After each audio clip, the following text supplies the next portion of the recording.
Working from home has caused an array of new problems for municipal IT departments, who are balancing adapting to the new normal and keeping their systems secure. But IT security is a field that was already seeing drastic changes before the pandemic. We'll talk about this and more on the Municipal Voice this week with guests Henry Dashowitz and Karen Del Vecchio of the City of Norwalk, as well as Dale Bruckhart, VP of Marketing for Digital Back Office. We'd like to thank our premier sponsors at Digital Back Office Palo Alto Networks. Check them out at digitalbackoffice.com or paloaltonetworks.com, as well as our sponsors at Gateway and Houstonic Community Colleges. The Municipal Voice is the Connecticut Conference of Municipalities podcast in collaboration with WNTH LP 103.5 FM. I'm your host, Matt Ford. As always, be sure to give us a like and let us know what you're thinking in the comments. CCM's Municipal Voice podcast continues to present a key forum on important state-local issues. The views expressed do not necessarily reflect the consensus views of CCM or our member municipal leaders.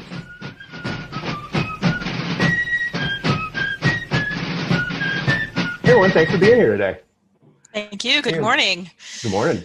Could we talk about your roles in the in Norwalk and in the security there, and how, because you're in different departments and some of you aren't even in City Hall, how do your cross paths doing that? Can we start with Henry? Thank you. I'm Henry Dashowitz. I'm the Chief Financial Officer of Norwalk, and I am responsible for accounting, budgeting, and IT, among other duties. So I have more of an executive role. Mm-hmm. I rely heavily on my Chief Information Officer, Karen Del Vecchio, who has wealth of experience, 18 years in Norwalk itself, and slowly but surely, she's dragged me along to over 6 conferences on cybersecurity, as well as I can now use 12 buzzwords in the industry. So I have a strategic role, and I interact at the cabinet level within the city and also with our Board of Education regarding computers, networks, and cybersecurity. So you may not have expected it originally, but you've become a reluctant expert in IT and security now? Well, I was a user. Now I'm going to say I'm a very limited player/coach, more on the coach, less of a player. All right. Karen, what do you do?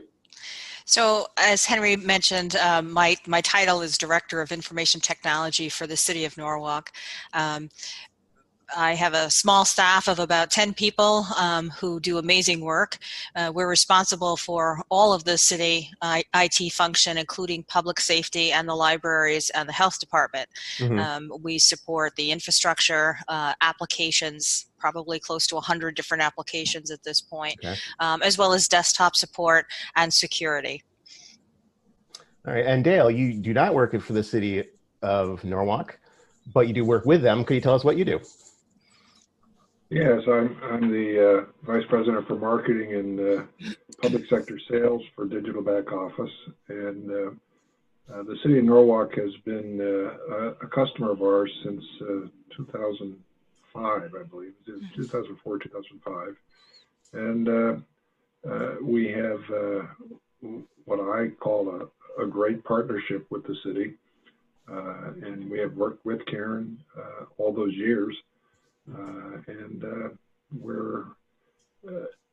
I'm pleased that they have taken cybersecurity as seriously as they should, and as many other municipalities should. And I'm looking forward to hearing more about the steps they're taking to make sure the city is secure. So I guess there has been a theme, especially this year, with the changing role of IT administration in municipal government. As well as the importance of cybersecurity, especially true now because of people working from home, because of the pandemic. How has that worked out for you in Norwalk, and what have you run into so far? Well, when I first joined, I was sensitive to cybersecurity, and we retained an outside consulting firm, Bloom Shapiro, to do a cybersecurity assessment of the entire city. So they looked at the city side, the Board of Education. They also looked at our Water and Pollution Control Authority. And we just wanted an assessment. How are we doing? Where are we vulnerable? I was gratified to see that we were doing pretty well, but obviously there was room for improvement, and we tightened up and made those implementations.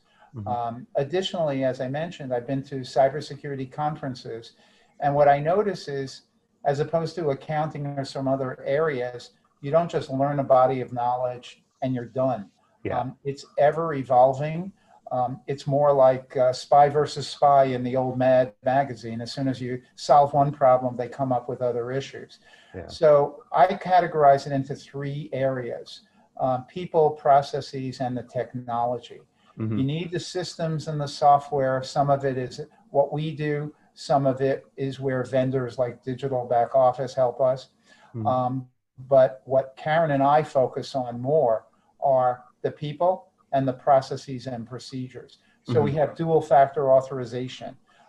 We work with a company that tests with phony phishing attempts to try to identify how different employees might be susceptible to that, and then give them additional training. I believe I saw that 90% of cyber breaches are done through social engineering and people. Mm-hmm. So it's an ever-evolving policy, and we can talk about Chief Information Security Officer. That was a very important factor recommended by Bloom, and at the same time mentioned at all the security conferences, and that's why we're moving in that direction. All right, we'll talk about that in a minute. Dale, so he mentioned doing an initial assessment. Do you think that's kind of an important first step for anyone that's looking to up their cybersecurity games, kind of figure out where they're at the present before they kind of launch something new? Yes, we actually perform a free service called a Security Lifecycle Review. Mm-hmm. And that is really intended to draw attention, particularly to whether it's a municipal administration or a school systems board of ed, draw attention to the types of attacks that are occurring daily, hourly. And it's important that the municipalities and public sector understand that this is just an ongoing challenge that needs to be addressed. And as Henry said, they need to take it to the highest levels of the organization, whether that's at the board level or a city council level, and it needs to be a part of every. I would recommend it be a part of every meeting, every discussion, because it is so important. Fundamental to everything. Karen, just back to you for a second. How has kind of your role changed in the last year? Well, COVID-19 certainly has changed the way that we do business. It has really changed how we envision delivering services. It's no longer a case of the expectation is the resident or the business owner comes to City Hall to engage in some type of transaction. Pushing our employees to work from home really was a paradigm shift, I think, in government. No one has ever heard of the term government from home before. It's work from home, but not necessarily government from home. So this was really a gigantic change for everyone. And it presents for IT some unique challenges in that now the workforce is remote, and do you have the infrastructure in place and the privacy and security infrastructure to go with that in place to protect the information that's getting passed back and forth now between a remote worker and wherever your cloud-based applications or servers happen to be. And have you trained your workforce to be able to recognize when they're working from home what different types of security or malware or phishing attempts they could be faced with. I mean, with COVID-19, we've seen all kinds of phishing attempts that look very real, that look very official, but in reality, they're not. So that has been really a huge challenge, I think, for every IT department, whether you're in the private sector or in the public sector, but especially for the public sector. Primarily, our folks work in City Hall, or they work at the police department, or they work at the library. They're not work from home workers, and that has been an enormous change. The training, the infrastructure, the security, multi-layered approach that has to take place. How many individuals were we talking about roughly that you needed to set up to work from home rather quickly? Oh, it was hundreds. Hundreds. Okay, so hundreds. it was a big task. It was a big task with very little notice. So the decision was made, and I think there was, 72 hours of, okay, this is what we're going to do in response to COVID-19. Mhm. And, at the time, no one really had an estimate of how long this was going to take place. Do you activate your 2-week hurricane plan where your offices are closed for a week or 2 weeks? Mhm. That's pretty much what we were going from. No one Yeah. imagined that 7 months later, we would still have most of our workforce working remotely. Yeah, I thought it'd be out for a couple of weeks tops. Exactly. I would add, if I could, Mhm. when COVID hit and we had to work from home, the primary focus of everyone was, how do we get up and running? How do we do this? How do we mobilize? Cybersecurity is an afterthought. It's not an afterthought to Karen and me, but it's an afterthought to getting up and running. Mhm. So there's a vulnerability in trying to get people's awareness when their whole work life is changing Yeah. is hard, just to get them their attention and to focus on the issues.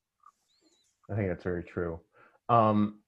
So we kind of all know that the dangers of being in groups and possibly being exposed to COVID right now. But what are some of the dangers out there when it comes to working remotely, as far as security and stuff? I know, like, we have to sign in to a VPN, and you mentioned that you're using two-factor authentication. Why is two-factor important? Why is it important? Let's start with you. Well, two-factor has actually been around for a number of years, and it's probably the most cost-effective way to ensure that the person that's trying to log into a specific application, whether that's your email or a financial system or a human resources system, it's really the most cost-effective way to ensure that that the person that's trying to log in is in fact you. By simply using a simple response from your smartphone. So I think it's pretty widely used. I think you've been using it in Norwalk for some time, though, haven't you, Karen? We have. We started it initially with public safety, and then we moved it to all of our employee self-service applications. Yeah. For the people at home who might not be in a job where they have to do this yet, what is two-factor authentication? Just briefly, how does that work? So two-factor authentication really is something I have and something I know. If you think of your ATM, your ATM card, you have an ATM card, which is something you have, and you have a PIN, which is something you know. And without those two authentication pieces, you are not able to withdraw money from the ATM from your account. So the card and the PIN are two-factor. Correct. Something I have and something I know. And really that's a very simple explanation of two-factor authentication. So in some implementations, it's I have a badge and a PIN code. In some cases, it's I have a fob, a key fob, and I have a password.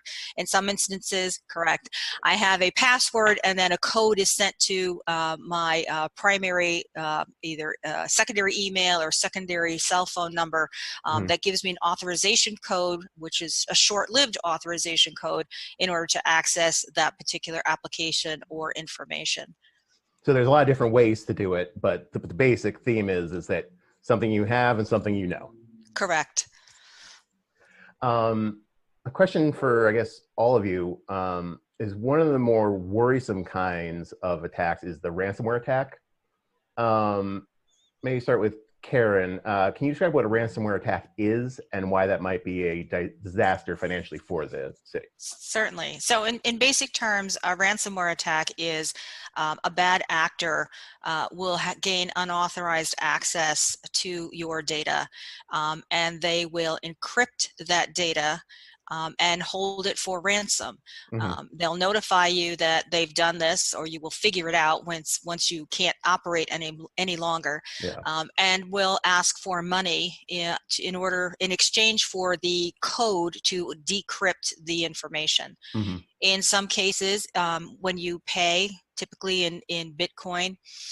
When you pay, they will give you a code and you can then decrypt your information. Yeah. You can not pay and go back to what you hope and pray are very good backups so that you can restore that data. In some cases, if you don't pay, which we've seen recently, is the bad actor will then disclose that information to the web.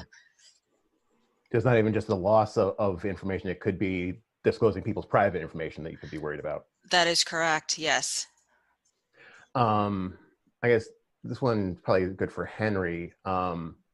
Thinking about the attacks where they chose not to pay the ransom, but ended up paying more later to recover their data after the hackers kind of did their thing. What do you see as the right thing to do? Do you pay and essentially incentivize attacks on other places, or do you not pay and risk the cost of restoring a network from scratch or people's data getting out there? Well, I think when all of us react emotionally initially with this kind of attack, we don't pay ransom, it encourages bad behavior.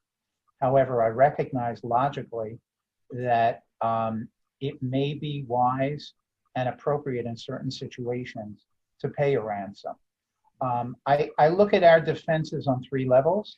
It's people, technology, and financial. So we've talked a little bit about the technology. Karen and Dale and all of our staff and vendors are working on the technology side. On the people side, we're working against that social engineering and we rely on outside vendors. Financially, we make sure that our budgets are robust and that both on the operating budget, the capital budget, there are sufficient resources to do what we have to do.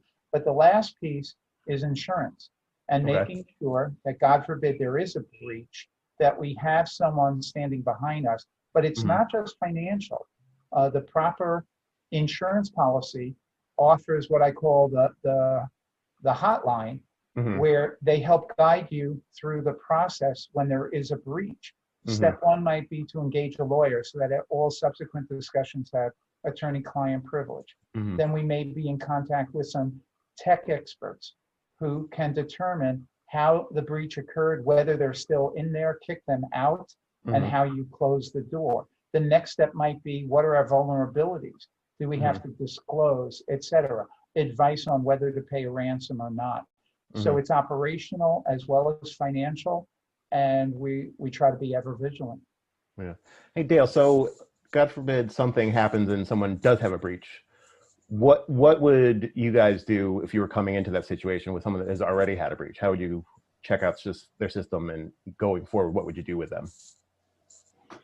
Well, we would certainly, first of all, advocate that the municipality or the school would take steps before a breach occurred to lower what we call the attack surface. The attack surface is any way that somebody can breach your system, whether that's through a home computer, whether that's through a phishing attack, whether that's through some sort of access to your internal systems by bringing in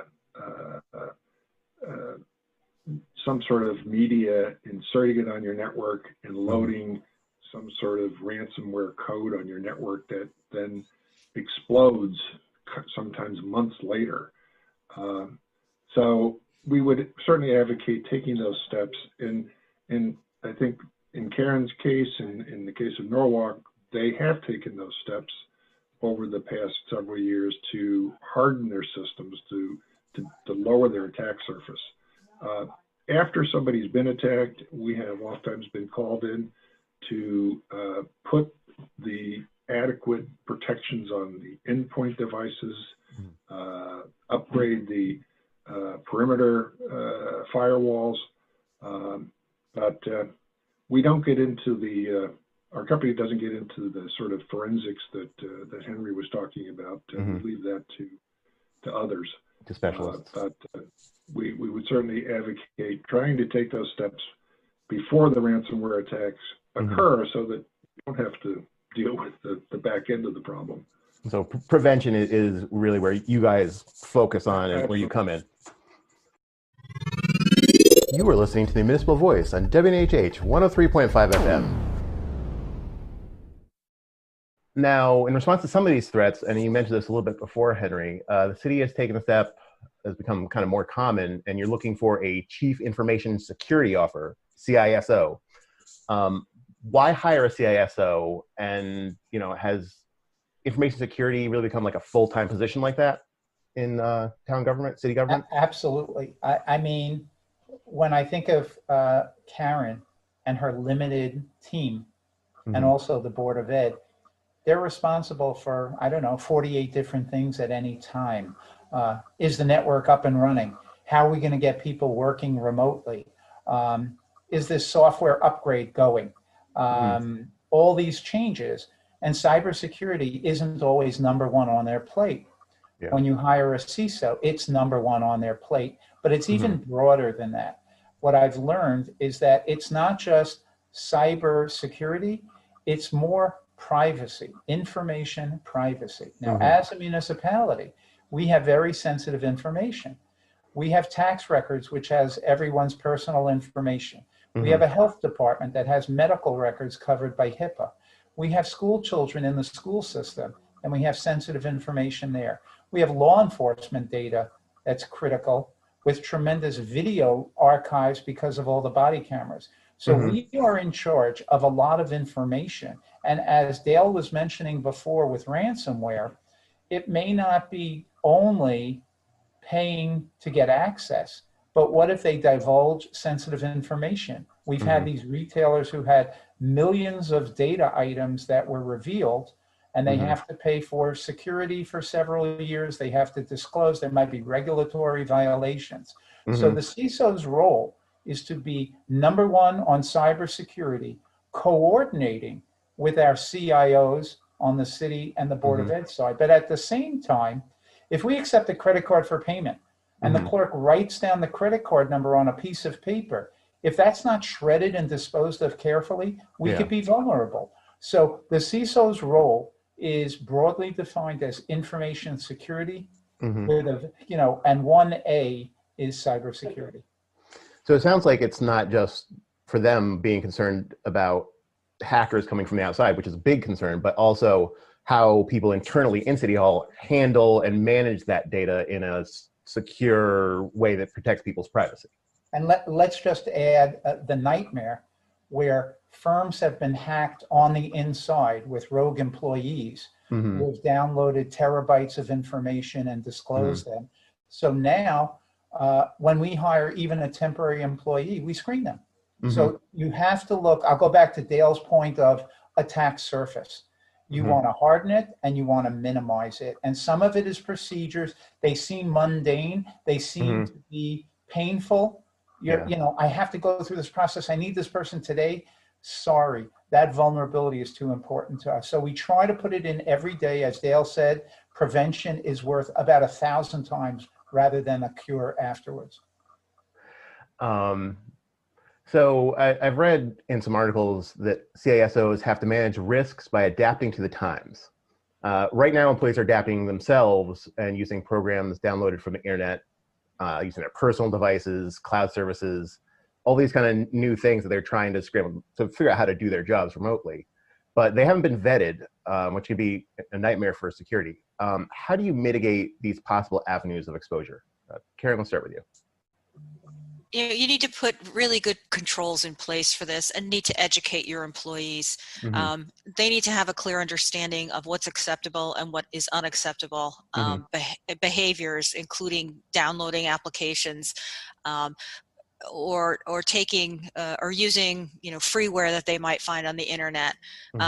We make it a point to outfit all of our employees with city issued equipment. Yes, it's more expensive, but we can control that piece of equipment, that endpoint, a lot better at that point. And then again, it gets back to employee training, helping raise the awareness level with every employee from top to bottom, if you will, on the importance of cybersecurity. And again, this is the CISO plays such a huge role in this too. We envision this position as a member of the mayor's cabinet to advise chief and senior staff. Let's get the consistent message out at the very highest levels to bring it down to the organization, as well as with our elected officials. On the importance of internal security and privacy, as well as what some of those emerging risks and threats are from both internal and external sources.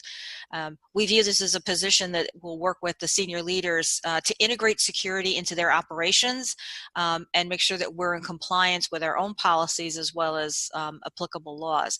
So holistically, we view this as it will position us to where we have fewer security breaches, which means reduced financial loss and minimizing the impact on operations. Yes, everybody wants to get the job done, but it has to be done within the confines of what our policies are and what our training is.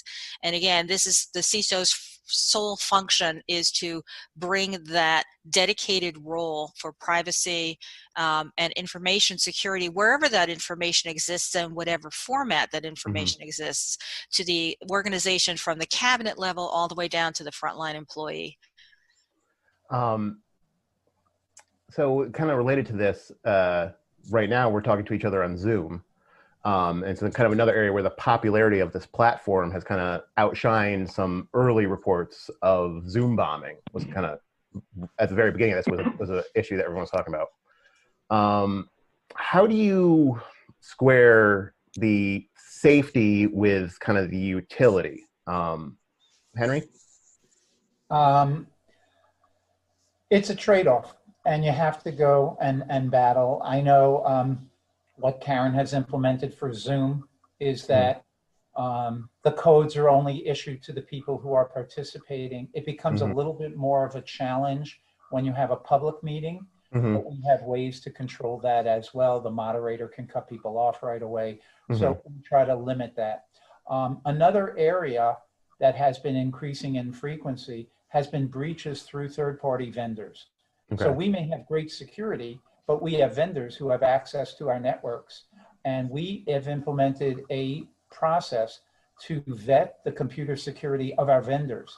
And it starts all the way with the RFP process, where they have to fill out a questionnaire, and Karen reviews it, and we sort of give it a red, yellow, or green. Green says great certifications, you could get everything. Yellow says maybe we are a little bit more cautious and monitor you more carefully when you have access. And red says we cannot do business and access and the vendor access our system because we're just concerned about security. So we try to respond. It's a trade-off. It's a hassle, but we'd rather pay the little bit of cost up front rather than the damage that could happen on the back end. Yeah. Dale, Henry was talking about vetting vendors. You're a vendor. How do you kind of deal with your own internal security in regards to working with municipalities? How do you make sure that you would get a good, clean rating? One of the challenges that I think a lot of municipalities and schools in the private sector faces, their reliance on legacy products, legacy products such as the antivirus software, firewalls. Legacy products are products oftentimes that are they're 5 years, 10 years, 10 plus years old, that they were good products when they were designed, but the attack surface has changed in the past several years. The type of hacking is taking place today is much different than it was 5, 10 years ago. And in order to again, kind of minimize that attack surface requires an investment in that infrastructure, upgrades of newer next generation firewalls, upgrades of new ways of protecting the endpoint, new ways of using two-factor authentication. So those are oftentimes financial decisions, and the IT department has to make that case oftentimes to their administrators or their boards as to why they should make this investment. Like, how often do you think they should be? You said 5 years is legacy. Like, what is kind of the shelf life on some of these things? Uh, well, Karen probably has more real world experience, but we Yeah. typically see when it comes to hardware, 5 to 7 years is probably the shelf life. Yeah. Most hardware products like firewalls are end of life after by the vendors after 5 or 6 or 7 years. Hmm. But again, you know, the cybersecurity environment has changed so drastically in the past several years Hmm. that it really requires a constant, almost annual investment in security. In upgrading. So aside from COVID, what are some other big changes happening in Norwalk now when it comes to IT? So when it comes to IT, from a cybersecurity perspective, what we've learned is you really need a comprehensive information security strategy. Hmm. To Dale's point, it's not just about a firewall. It's not just about having technology. And to Henry's point, it's about people, it's about process, and it's about technology. And of those three pieces, if you get one of them wrong, then you do not have a comprehensive information security strategy Hmm. that's going to be successful. And you need to make the investment in the people and in the process changes and in the technology to make it all work.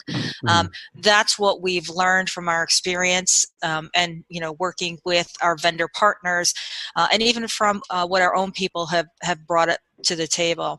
Hmm. Um, and we really see that CISO is bringing that comprehensive information security strategy to life, Hmm. and to having it as an integral part of our organization.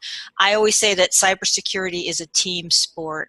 Hmm. It involves every person. It's not just IT's problem. It's not just IT's responsibility. It's Hmm. everyone's responsibility. And that's where that strategy really is important. Yeah. And then having that senior executive champion to really bring this through the organization, Hmm. advising the mayor, advising the common council, advising the superintendent of schools, and then having a budget, whether that's capital or operating, in order to bring about those changes, to implement that strategy. Yeah. And it's a multi-layer approach. Training for our employees, the right tools in their hands, the right software for them Hmm. to do their jobs operationally, the right processes in place. And again, having those third-party independent assessments, they not Hmm. only look at your technology, but they look at your processes. How Yeah. are you doing this? What are you doing? And how can we integrate information security into those how we handle those credit card pieces of paper that should be Hmm. shredded, if you will, to Henry's early example. And then also what technology recommendations can be made to support operationally how we work, where people are working, and how we can do it in the most secure possible way. Hmm. It's striking a balance. Henry also mentioned that too. There are trade-offs that are involved. But if we've learned one thing, is it's having that comprehensive strategy, and just bringing that to every part of the organization. Yeah. Um, were Excuse me, can I there? just Oh, add, could yeah, I add please. one point? Hmm. Um, Karen has been in Norwalk for 18 years. She has great relationships with all the departments. But in government, as well as some corporations I'm familiar with, they have a silo mentality. And some departments don't play Mm. nicely with others. They don't collaborate well. I think we're doing fine on the city side, but the city and the Board of Ed are pretty independent. So it's Hmm. really important to cross those borders because, as Karen would say, the bad guys don't care. Yeah. They'll find the weakest link. And that's why when we did our cybersecurity review, we mandated that they look at the entire city from an outsider point of view. We Hmm. don't care where the vulnerabilities are, we have to patch them up. And Yeah. I think that's part of the internal challenge. I'm at the cabinet level and I'm able to have those discussions. I'm looking forward to an ally in the CISO to Mm. also add the input and doing it across the whole city, Board of Ed, and our other outside authorities. Yeah. It sounds like it's going to be an important role when you find that person. Um, Were there any goals that you had in mind for Norwalk for 2020 that had to stop, be called off because of COVID, or are there any that might have actually been sped up by it? I will be honest. We have certain projects to upgrade and to improve in certain areas, but because of the additional responsibilities that the IT department had because of COVID, and with the limitation of just resources and manpower, Yeah. We deferred a couple of projects to next year. And was there anything that got bumped up? I think all the work from home activity, we bought a ton of laptops. We had to make sure there were hotspots available for people. So Karen can talk about more of the details, but anything relating to work at home and of course the security related to that got a higher priority.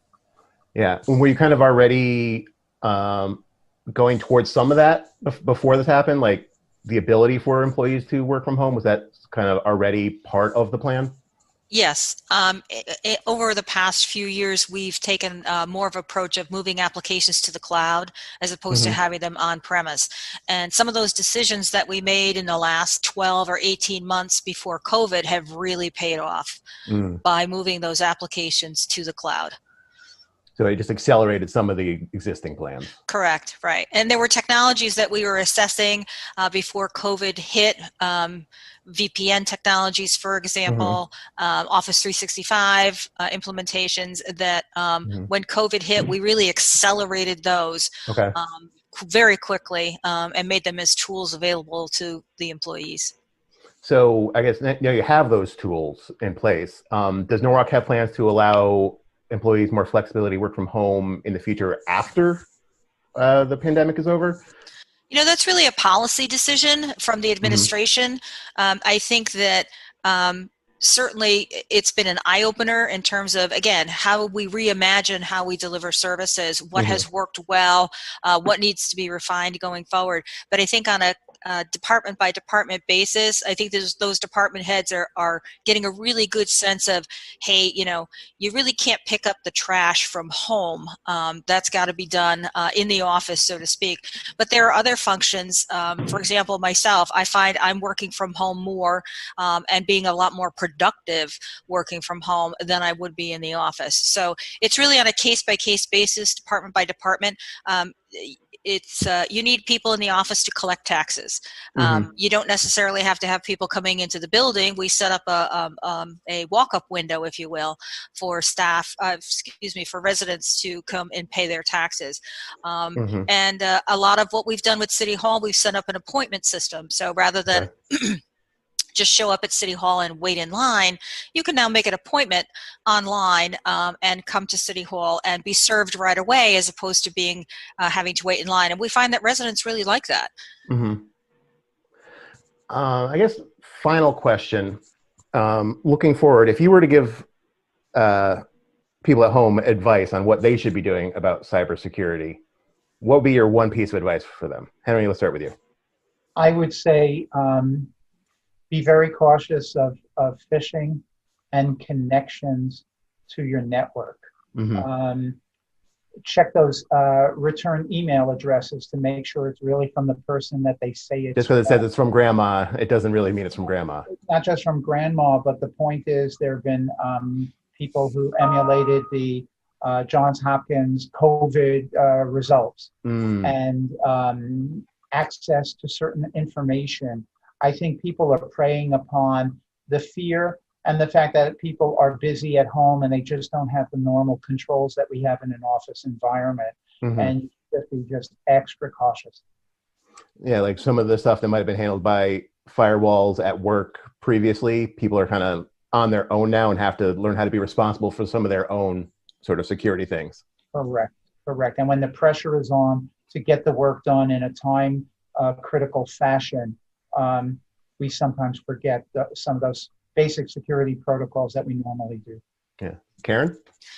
So I would really echo what Henry said. The bad actors know that we're distracted as a nation right now for a lot of reasons. And our emotions can run high, whether it's relative to COVID-19 or politics or whatever it happens to be. So you need to be extra vigilant for emails.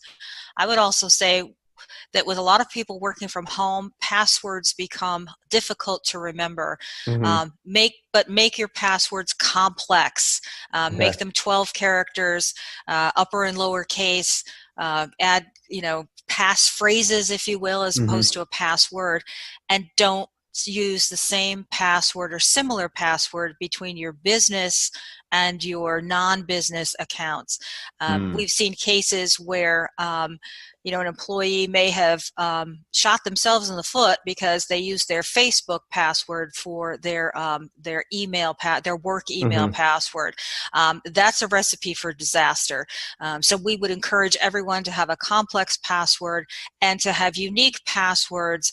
Even with your personal accounts, it's tough to remember, and if you have to write them down, so be it, but put it in a place where only you know where to get to. Yeah. So it sounds like some of the worry is that people's private lives and things they're doing on Facebook, social media, on those same computers because they're working at home, could get into the work system. So it's not even they were doing something necessarily that didn't make sense with the work system itself, but a computer on their own things then leads into them getting into the other stuff because you use the same password Correct. 1, 2, 3, 4, or whatever for all of it. And once they got that, they say, oh, what else you got on your computer? Oh, you work for Norwalk. Let's get in there. Right. Don't reuse passwords. Don't reuse passwords. That's the rule. That's rule. That's your takeaway. Dale, what's your takeaway? I would suggest that be careful about all of these other devices that are marketed to us by many different vendors. Think twice. Going back to what Karen said about their 3 levels of evaluation: green, yellow, red. Anytime they add a new device to their network, that applies whether you're in a city or even in your home. Whether you're adding surveillance cameras or Siri or any of the other products that tout the fact that they can connect to the internet. The fact that they can connect to the internet means that some hacker can hack into your home or into your office or into your applications. So make sure you really vet those devices before you start using them and putting them on your network. So we're talking about like Alexas and all that kind of stuff? Yeah, they kind of fall into that whole category of IoT, Internet of Things. And we're just seeing a flood of those devices, something we've discussed with Norwalk, things that I've never even thought about. What happens if your sprinkler system is connected through an internet connection? Could somebody theoretically hack into your sprinkler system and set it off? Yeah. Who knows? But those are the types of things you need to think about, particularly when you have a large and complex organization like the city of Norwalk with multiple buildings, multiple departments, and as Henry said, a lot of personally identifiable information that could be possibly leaked.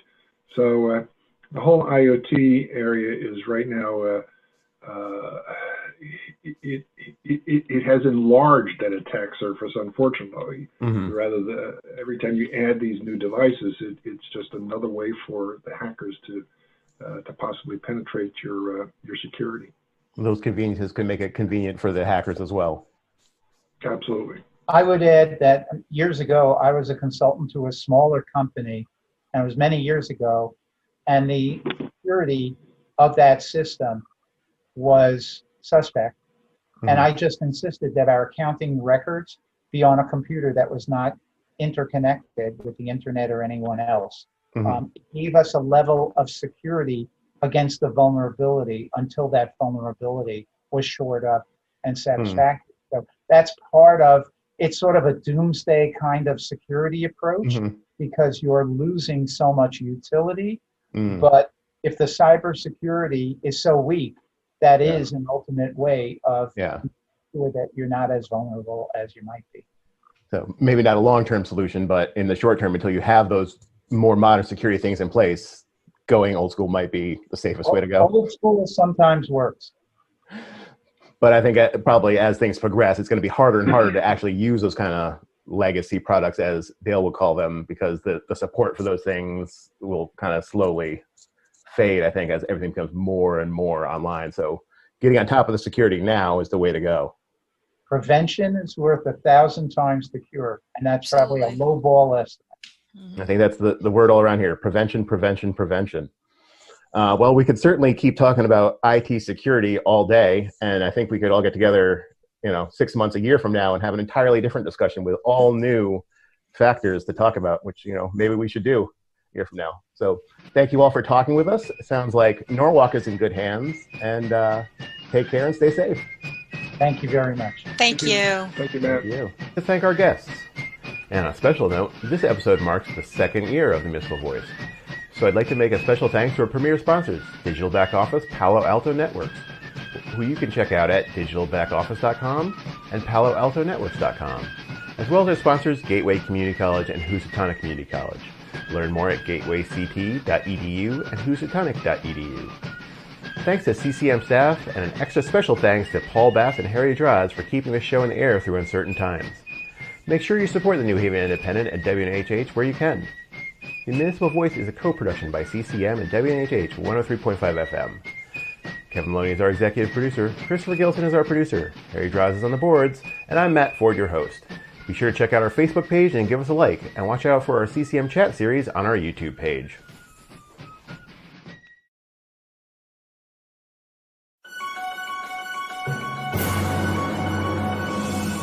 Over the spring and summer, America was confronted once again by the ugly truth that systemic racism persists throughout our society.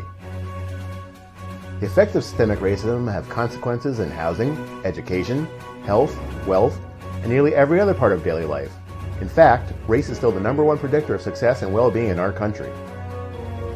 The Connecticut Conference of Municipalities is hosting a series of online discussions called CCM Cares, Getting Comfortable with the Uncomfortable. You, the community, are a critical part of this equation, and we want you to be there for one of our 4 90-minute panel discussions with community and municipal leaders. Learn more at ccmcares.com.